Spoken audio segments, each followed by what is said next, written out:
Howdy folks, Jamboriki here. I love Disney animated movies. They're very creative and entertaining, but they're also bursting with so much charming whimsy. They're the kinds of films that we love to put on to take us back to our childhoods.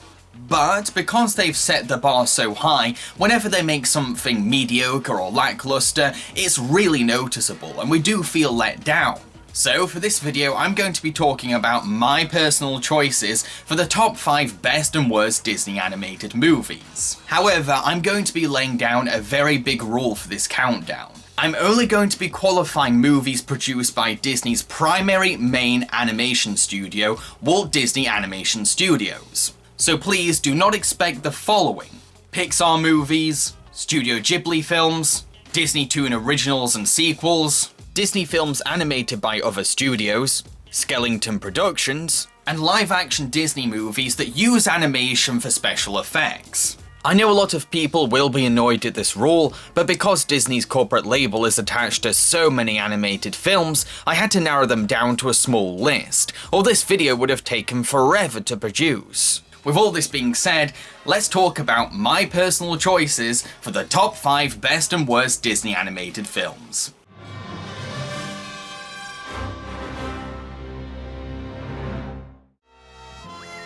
Number 5.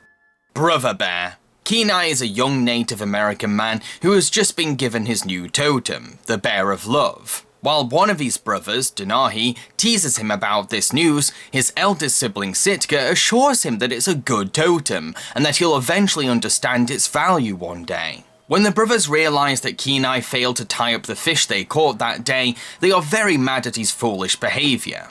Then, Kenai realises that a bear has eaten their fish and he decides to go after it to make up for his mistake. While trying to fight the bear, Sitka comes to his help, but ends up being killed. Stricken with grief, Kenai tries to avenge his brother by killing the same bear. This angers the spirits, who punish Kenai by turning him into a bear.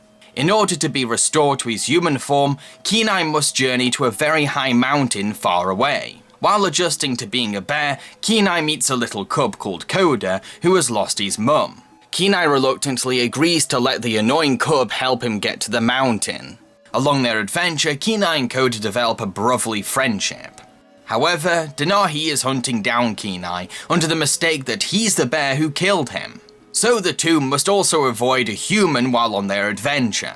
This movie actually starts off very promising, as it develops the bond between the three brothers, as well as the interesting traditions and spiritual beliefs of their culture. It's all told through nuanced and down-to-earth storytelling while retaining a sense of humour, indicating a more subtle and mature direction than a conventional Disney film. Then, once Kenai turns into a bear, the film whiplashes into a completely different movie. The tone becomes wacky and silly, the supporting characters are all excuses to have unfunny talking animal comedy gags. Denahi has his ideals changed and spiritual quest abandoned, just so the film can force an antagonist into the paper-thin road trip narrative. Phil Collins sings over characters while they're talking, and we're stuck with quite possibly the most annoying child character ever created by Disney. This kid is not funny or cute to me, he's just plain aggravating. I find him twice as irritating as Kenai does, and that shouldn't be the case!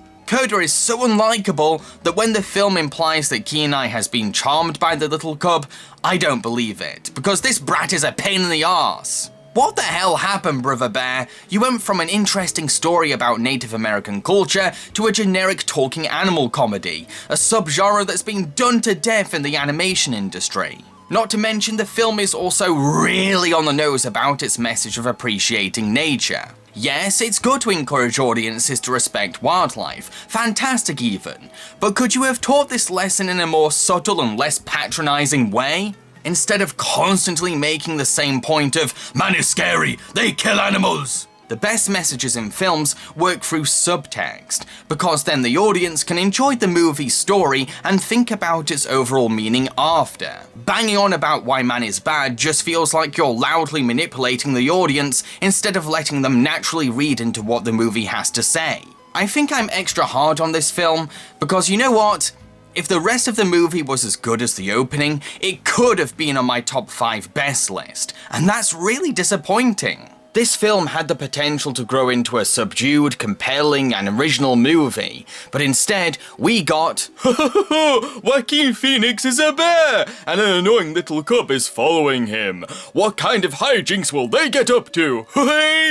Oh, and by the way, man is evil! Sometimes a bad movie is worse to me when I know it could have been great if it was executed with more competence. So, while I do believe that the movie starts off very good and even ends beautifully, these scenes can't make up for the painful stupidity of the film's middle, which ends up killing the movie's overall potential. I do respect that Brother Bear had some well-meaning messages to say about nature, brotherhood, and spirituality, but I just don't like the obnoxious, annoying, and generic direction the film took to explore these themes.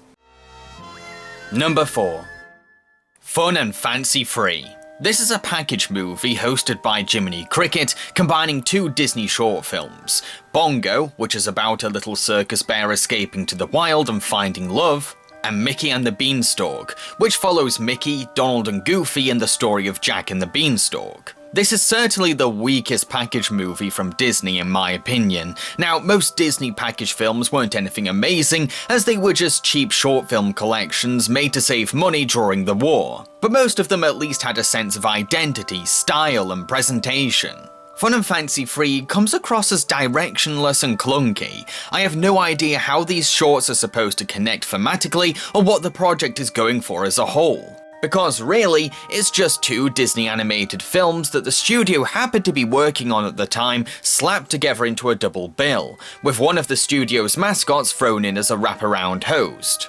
The end result feels less like a theatrical movie and more of a Saturday morning cartoon variety show. Yes, that may have been sufficient for 1940s audiences when animation cinema had different standards, but cinema culture has evolved since then, so from a modern perspective, it comes off as dated babysitter fodder. The shorts themselves aren't even anything special, to be honest. Bongo is just a typical love story, with an aggressive bully and a misunderstanding between the two getting in the way of the romance. A formula that was already done to death in many other cartoons before this short came along, so there's nothing that remarkable about Bongo. The only thing that stands out about it is how the bears express their love, by punching each other. Showing impressionable kids that one way of expressing your feelings towards someone you like is by slapping them may not have been the most sensible idea. While Mickey and the Beanstalk is exactly what you think it's going to be. It has all the beats of Jack and the Beanstalk, but with Disney stars in the place of Jack. The only interesting part of it is the fact that the giant can transform himself, but even then, the short doesn't do much with that fun idea. At the end of the day, it's just a run-of-the-mill cartoon to me. The Jiminy Cricket hosting sequences start off fine, as he charismatically presents Bongo as a vinyl recording in a cozy little house. It's pretty cute stuff, but after Bongo ends, Jiminy finds a party invitation.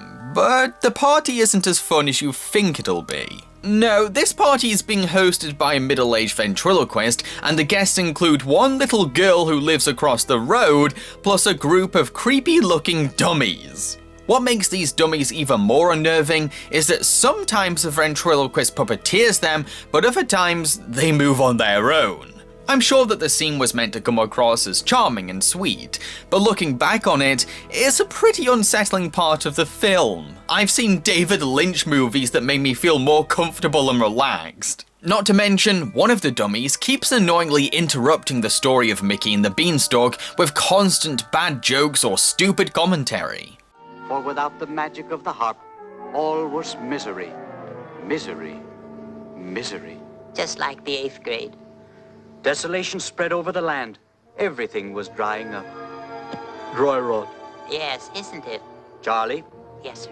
He actually made this short kind of a pain to sit through at times, because he wouldn't stop trying to be funny. I don't exactly hate Fun and Fancy Free, it's kind of fascinating how dated, gimmicky and awkwardly put together it all is, sort of a time capsule to when Disney was struggling financially during the war. But when asked to rank this film alongside all the other Disney animated movies, many of which are classics that have stood the test of time, it doesn't exactly have a chance of competition. So I'm not surprised that it's ended up on my worst list. Number 3. Chicken Little. Chicken Little often suffers from bad luck, parental disappointment, and bullying, but when he bats a home run, he suddenly makes his father and town very proud. All that changes when Chicken and his friends discover signs of an alien invasion. Nobody believes Chicken though, not even his own dad. Can Chicken and his friends prove that extraterrestrial life is coming to the town of Okie Oaks? So, I do like certain elements of this film. I enjoy the camaraderie and friendship between Chicken Little and his ostracized pals, plus the alien mystery aspect of the film is pretty exciting stuff. However, this is still a bad movie in my eyes, one with many problems. For example, the film's humour is very unfunny, because the running joke is always, "Oh look, that anthropomorphic animal is acting like an animal!" Which isn't that funny when this kind of behaviour makes sense for these kinds of characters, and no one looks embarrassed or confused. What am I supposed to be laughing at? But the biggest problem with this film is its relentless sense of mean spirit. With the exception of Chicken and his friends, every character is a horrible, awful person, with cruel, uncaring or spiteful personalities, including the adults who should know better. It makes for a really unenjoyable Disney movie experience because all the supporting characters are extremely unlikable. Out of all these horrible characters though, Chicken's father Buck stands out the most, as he puts his pride and reputation before his own son's happiness or dignity. He's a really awful person who doesn't even seem to be trying to be a good father. Yes, the movie tacks on a quick scene of him feeling down about being a struggling single parent, but I don't buy that this man genuinely feels that way inside, when he's been such an asshole in all the other scenes. Yes, he apologizes at the end of the film, but it comes off as very insincere, as if he's only wanting to grow now because, hey, the movie is coming to an end, better make this guy suddenly likable before the credits roll, which is very bad character writing. Now, some people have argued that the harshness of the townspeople and Chicken's dad makes the movie feel authentically realistic, because the world can be this cruel, but I have to disagree for two reasons. 1. Considering the zany animation style, cartoony tone, and wacky sense of humor of this film, I can't exactly say that this movie was clearly going for a realistic approach to filmmaking. 2. I find it really far-fetched that every single person that lives in this town is a terrible individual. It's quite the exaggeration. If this movie was more along the lines of Invader Zim, a show set in a dark dystopian future where laws and values have changed rapidly, then I'd maybe buy it. But Chicken Little is not a bleak satire set in a warped future, it's Chicken Little. Also, do we really want a children's movie to give the soul-crushing lesson that the world sucks, you're all on your own and everyone will hate, betray or humiliate you? Of course not! Especially when that's a very cynical way of looking at the world. Yes, there's terrible people out there, but there's also generous people in the world too, with so much love and support to give. To not acknowledge that these selfless people exist is a discredit to their acts of kindness and a really pessimistic way of looking at humanity as a whole. Disney animated movies do often show the darkness of the world, but it's to teach kids about being cautious of potential danger, not to make them feel miserable about their lives or think that everyone out there is a monster. As these same films also provide an uplifting reassurance that hope is possible, good people do exist, and you're not alone. It's kind of messed up how the film is more focused on Chicken trying to prove himself to the town, and less about the townspeople developing into more understanding and better people. Again, I do like certain aspects of this film, but there's only so much I can defend about it, and I do believe that it does deserve some level of negative reputation. Because it's a very discouraging and pessimistic film, especially for a Disney movie, which is why it's joined my worst list. Number 2. The Black Cauldron. This is a fantasy adventure that centers on an assistant pig keeper called Taran, who must take care of a psychic pig and protect her from the hands of the evil Horned King. You see, the Horned King is after the powerful Black Cauldron to help him resurrect his dead army, and Taran's pig can help him locate it. Taran joins forces with the graceful Princess Eilonwy, the nervous bard Fleur de Flamme, and a little naughty creature called Gurgi to find the cauldron and destroy it before the Horned King gets to it first. Now, I will admit that this is one of the Disney movies I watched the most on VHS as a kid. I do recall enjoying it again and again and again as a child. However, rewatching it as an adult, I found this film to be pretty insufferable and boring. The movie tries to be dark for the sake of being dark. I am so morbid, dark and grim for a Disney film. Ooh! And because it's trying so hard to be edgy for a Disney film, it lets its mean spirit and harshness dominate its overall tone. It's really draining putting up with these characters arguing with each other, constantly yelling and snapping at one another.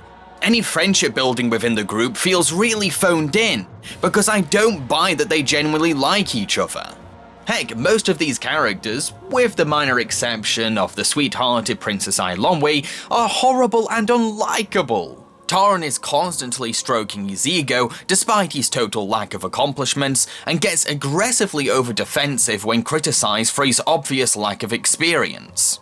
Yes, he can be nice to the princess at times, but these scenes feel less like sincere character growth for Taran and more of an excuse to throw a potential Disney romance into the mix just because it's a tradition for the studio. And in order to force that romantic tension in there, the filmmakers had to quickly turn Taran into less of a jerk, which makes his development feel rushed and the romance come across as phony. The bard is a spineless coward who's always whining or panicking. Oh, and like Taran, he also has an undeserved massive ego. Plus Gurgi is an annoying little shit who feels rudely entitled to steal from others and never seems sincere about his apologies after, because he keeps reverting back to being a thieving prick. Giving him a cute design doesn't make him any less grating, it actually makes him even more irritating. Yes, these characters do perform acts of selflessness or change, but not until the very end of the movie. The characters' actions are meant to come across as noble, but I don't feel as if they've organically grown throughout the film, and so these good deeds feel very last minute. At the end of the day, I still didn't like spending time with Taran, Gurgi and the bard for most of the movie. Also, when it comes down to it, this is a very generic fairy tale movie. It employs all the typical ingredients of a fantasy quest film, but doesn't really do anything special with these tropes. If you've seen one 80s fairy tale adventure movie, you've seen this one, as it has nothing new to bring to the table. Now, yes, the Horned King serves as an intimidating villain for the film. He's the most memorable thing about it. His very presence creates an unnerving atmosphere, John Hurt's voiceover for him is very unsettling, and he looks quite creepy in design. It's no surprise that he scared many kids who grew up with the movie. But he can also be a complete idiot and do stupid things like this. The Black Cauldron, so it does exist. Oh. Yes. Where is it? Show me. Show me.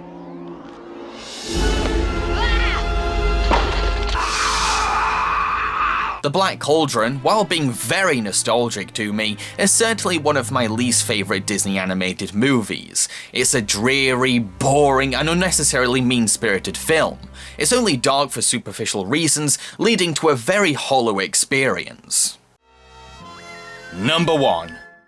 Home on the Range. This movie follows 3 bovine ladies called Maggie, Mrs. Calloway, and Grace, whose dairy farm is in trouble with the bank. This trio of cows decide to apprehend a wanted criminal called Alameda Slim in a bid to collect his capture reward money and save their farm from the bank. It won't be easy though, as not only does Alameda have the power to yodel cows under his control, but other folks are after the reward money too. This movie is a huge low point for Disney standards. It's a hyperactive and exhausting film that refuses to breathe. It's constantly forcing its characters to fidget uncontrollably, talk non-stop, and aggressively fight each other. It's like it's terrified of boring kids in the audience, so it just turns the characters' energy levels up to 2,000 in hopes that the frantic nonsense being wobbled around clumsily on screen will make viewers stay engaged. when really, it just makes the movie feel punishing to sit through because everything is so obnoxiously over the top.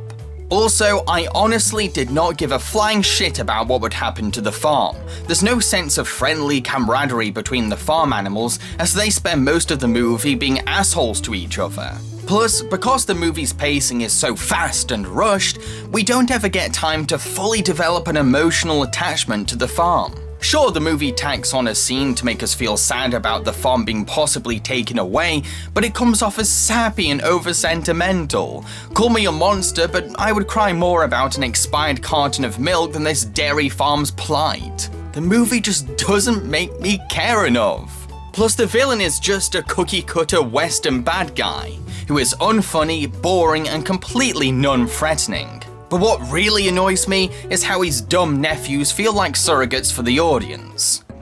Now that all his cash cows have disappeared, that poor sap's gonna be flat broke. Perfect time for a certain upstanding landowner to step in and take all the land. Who are you? What do you do with Uncle Slim? Put up your dukes, Mr. Fancy Britches.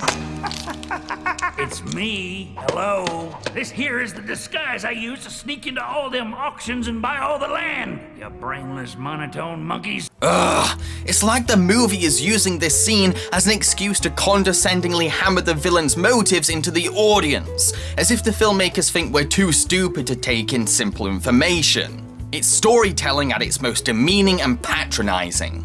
I honestly hate this movie so much. It's such an awful and pathetic excuse for a theatrical Disney production. I think, without a doubt, that this is the worst film that Walt Disney Animation Studios has ever made to date. So, those are my choices for the top 5 worst Disney animated movies I've seen. Let's now move on to my picks for the top 5 best Disney animated movies I've watched.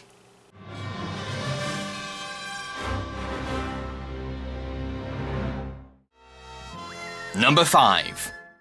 The Hunchback of Notre Dame. This is the tale of Quasimodo, a physically disfigured man who is living in the bell tower of the Notre Dame Cathedral and being raised by the cruel Judge Frollo, who has manipulated the poor lad into believing that he doesn't belong outside and that everyone in the world is evil. This all changes when the kind-hearted Esmeralda, a gypsy being hunted by Frollo, takes sanctuary in the cathedral and proves to Quasi that not only does good exist, but he has value as a person. Meanwhile, Frollo has plans to commit a mass genocide against the gypsies of the city, with help from the war hero Captain Phoebus. Now, I'm well aware that this film has huge tonal problems, from the annoying comic relief gargoyles always killing the mood for serious scenes, to the confusing portrayal of the gypsies, in which the film both sympathizes with them, yet also demonizes them.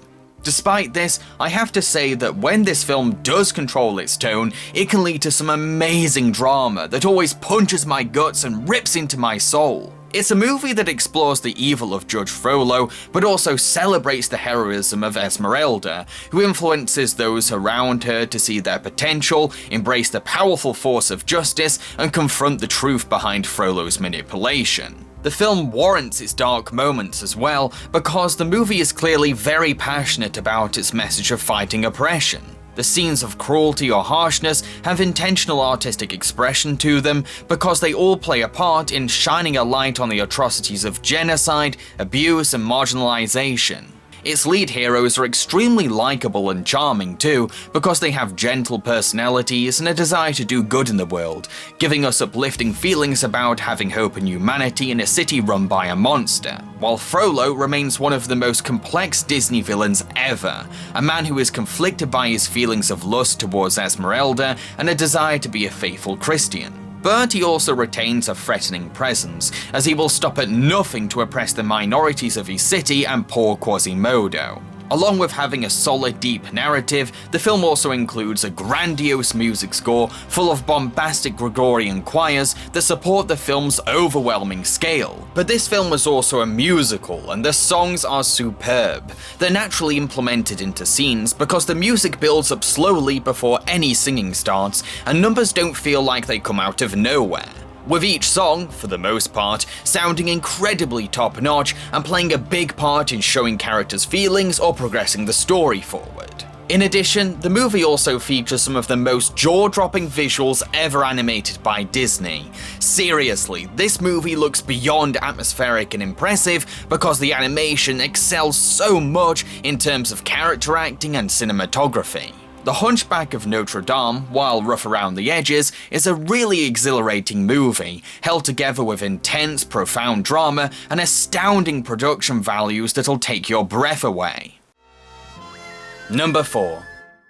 Lilo and Stitch. Mad scientist Jumba is ordered to stand before the Galactic Council after being accused of creating a dangerous scientific experiment called 626, a creature with super strength and destructive intentions. 626 steals a spaceship, escapes to planet Earth, and lands in the state of Hawaii. Jumba is partnered up with Earth expert Pleakley to collect 626 discreetly as possible. On Earth, 626 is adopted by a quirky little girl called Lilo, who names him Stitch and raises him like a dog.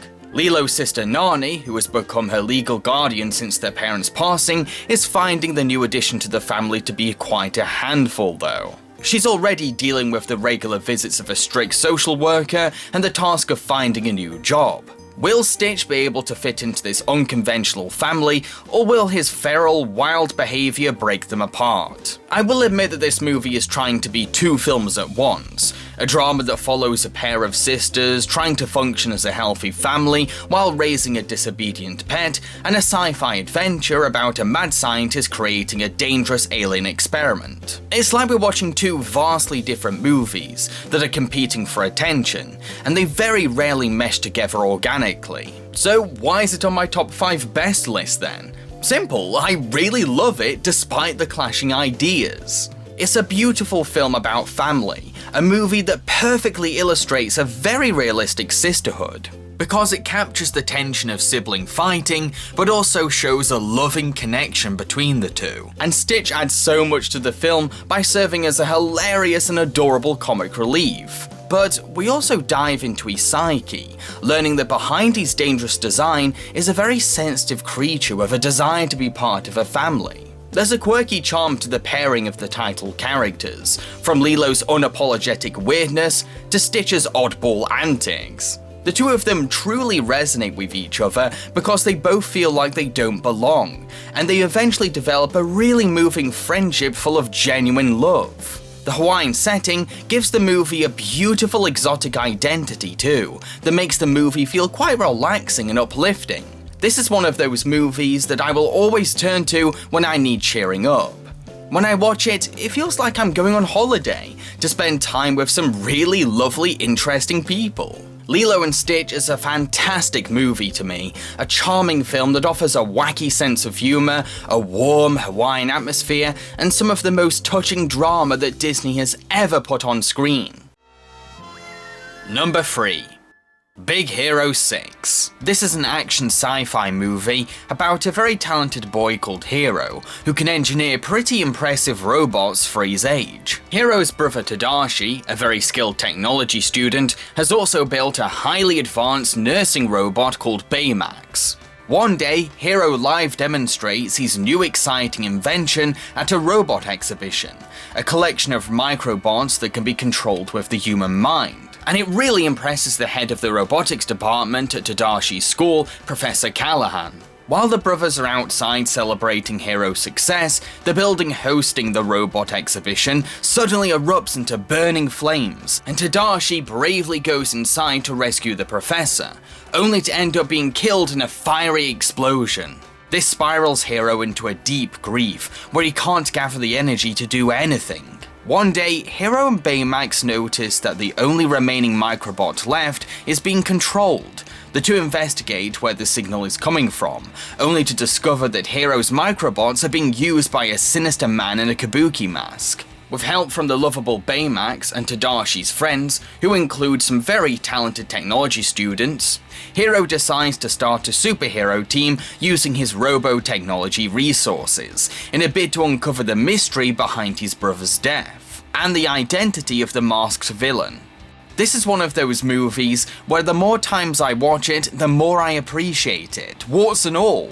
Yeah, it's rough around the edges, I'll admit that certain aspects could have had more development, and there are scenes that are eerily similar to other animated movies I've seen before, but there's still so much to value from Big Hero 6. It's a film that encourages the lesson that vengeance isn't a healthy or practical way of overcoming loss, and that loved ones who mean well can help you through dark times if you're willing to let them in.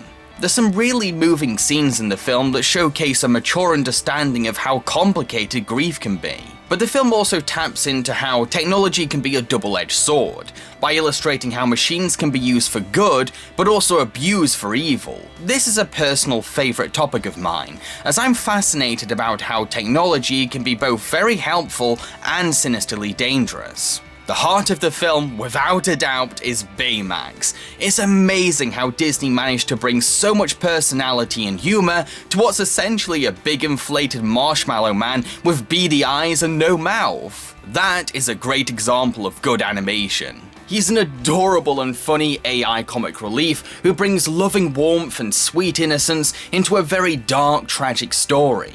He also serves as a spiritual reminder of Tadashi's memory, as he carries Tadashi's heart-moving intention of using technology to help others. While I will admit that the superhero team that the film is named after could have been given more development, I do love these team members. They're genuinely supportive of Hero, have fun, likable personalities, and the fact that their university projects become their influences for their costumes is an incredibly imaginative way of empowering these particular characters. Again, I know it's not a perfect film, but the more I watch it, the more I value its layers of subtext, endearing characters, laugh-out-loud comedy, and moving drama. This is a really enjoyable film that's shining with so much vibrant personality.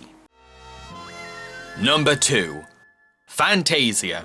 This is an experimental movie that sets Disney animation to classical music, with Master of Ceremonies Deems Taylor introducing each piece. This movie is an ethereal experience, a film that takes you on a journey through time and space, exploring history, fantasy, and mythology.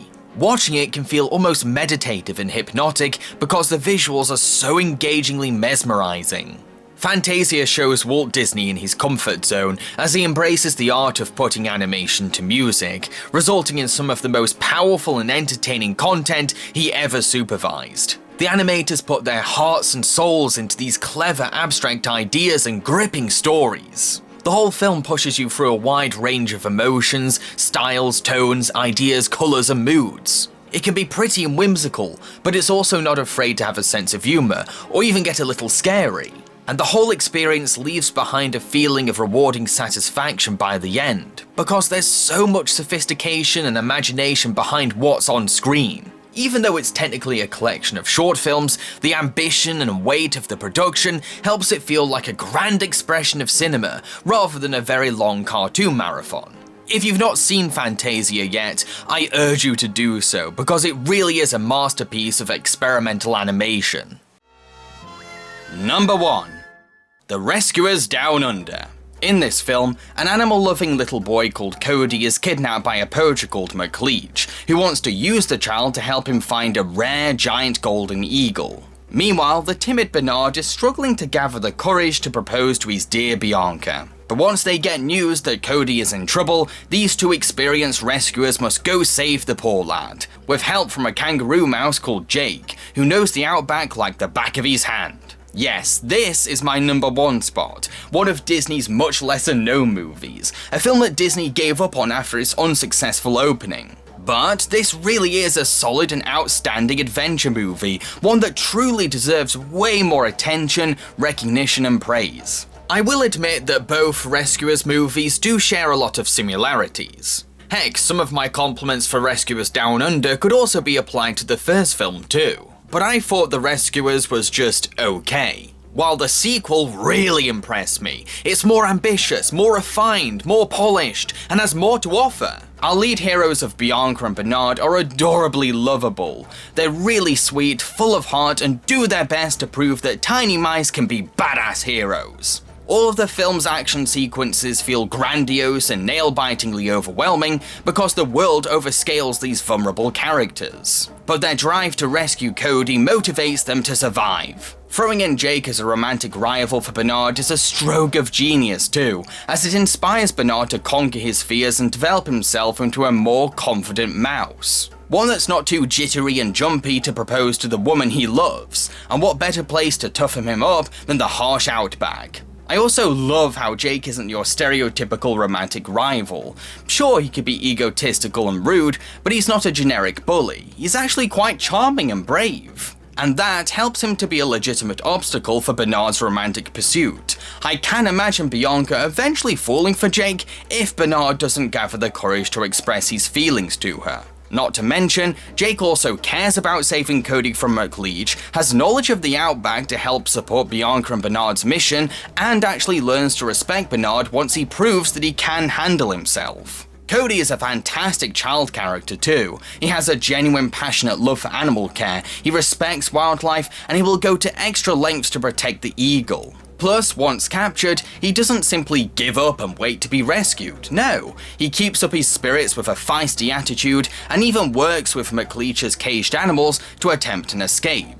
He's both a well-rounded, proactive character and a great role model for kids his age. McLeach is a brilliant villain for the film as well. He can be legitimately threatening because he's willing to be unforgivably barbaric, and he drives around in a beastly monster-sized vehicle. But he's also deviously cunning, making him a smart-thinking antagonist, and intelligence can be a very intimidating weapon. Plus, McLeach shares an interesting dynamic with his pet iguana Joanna too, who is hilariously cheeky, yet also poses as a legit threat to smaller animal characters. But we do actually sympathize with her too, because McLeach treats her like shit. Not to mention, the film features the wonderful late John Candy as Wilbur, an albatross who serves as Bianca and Bernard's plane. This was one of Candy's rare voice performances, and listening to it really makes me wish that this super talented and charming man was still making movies today. He's just so lovable and charismatic. Kidnapped? Oh, that's awful. Locking up a little kid. Kid should be free. Free to run wild through the house on Saturday mornings. Free to have cookies and milk and get those little white mustaches. You know, nobody's gonna take a kid's freedom away while I'm around. Nobody, you hear me? Does that mean you'll take us? Storm or no storm. Albatross Airlines, at your service. Rescuers Down Under also has staggeringly impressive animated visuals. Seriously, there's some incredibly cinematic moments in this film. And the Australian backdrops are atmospherically intimidating, but also gorgeously exotic. Oh, and the animation for the Golden Eagle is breathtaking, because it has this fine balance of animalistic realism and deep readable emotion. In addition, the music is awe-inspiring. It's a powerful blend of Aboriginal instruments and bombastic orchestral sounds. I love it so much. It captures the rich identity of Australia, but also matches the ambitious scale of the film itself. All in all, I really love The Rescuers Down Under. It's a tightly executed, well-written, highly charming, beautifully animated, and very engaging movie. So those were my choices for the top 5 best Disney animated films, and that's the end of this video. I hope you enjoyed it. If you did, then feel free to subscribe to my channel because I make a lot of videos quite like this one. And please consider supporting me through my Patreon. It would be greatly appreciated if you could. Thank you. So what will my next top 5 best and worst video be on? Well, that's entirely up to you. I've linked a poll in the description box below.